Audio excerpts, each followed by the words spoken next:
So, you are about to watch a video about this topic of taking responsibility. So please allow yourself the time that you need for watching the video since the beginning to the end. And also be aware about feelings and thoughts that might come up for you during the video. Have you ever wondered what kind of future you're creating for the generations to come by your actions today? What would it mean if we all took a longer term view? What might the world be like now if past generations had thought about the potential long-term collective impact of their actions? What does taking responsibility for your impact on the future mean? How could we develop a mindset of being a responsible ancestor to those who follow?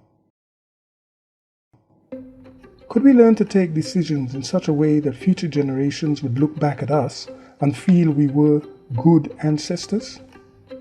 The idea of thinking about our impact on future generations is not new. At the global level, roughly one generation ago in 1997, a UNESCO declaration was agreed that spelled out the responsibility of the present generations towards future generations. And in many indigenous cultures, consideration of impact on future generations has always been part of social and political life, ensuring their survival and prosperity.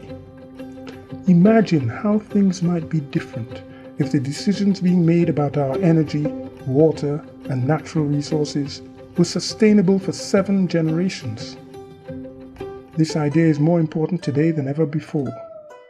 Most of us already know the very uncomfortable facts that scientists have been telling us.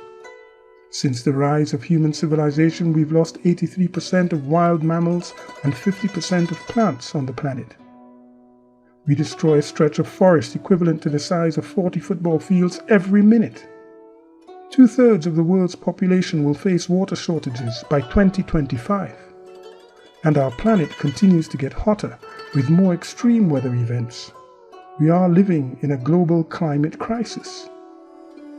And at the same time, there are important positive features of modern global society which should not be ignored. For example, collectively today there is more education in the world than ever before. Despite there being differences in the literacy rates between regions, around 86% of the world population can read and write. Globally, there is less war and armed conflicts than before. Collectively, there is less infectious disease on the planet than before, even with COVID-19. And there is collectively less poverty in the world today than there was 100 years ago. Global statistics for people living in extreme poverty went from 69% in 1900 to 17% today. The people that have driven these changes have been focused on the possibility of making a difference, rather than just on the enormity of the task, which must have seemed relatively impossible to achieve at the time. Solving problems, big problems, is always a collaborative undertaking.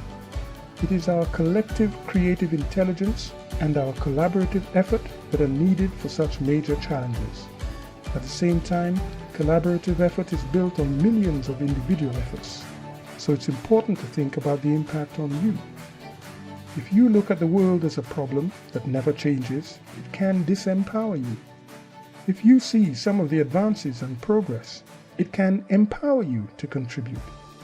You are part of this. So how are you being an advocate for future generations? Whatever level of responsibility you shoulder will contribute to our collective shouldering of responsibility.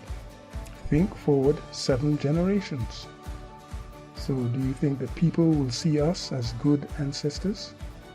Perhaps it depends largely on what we do next.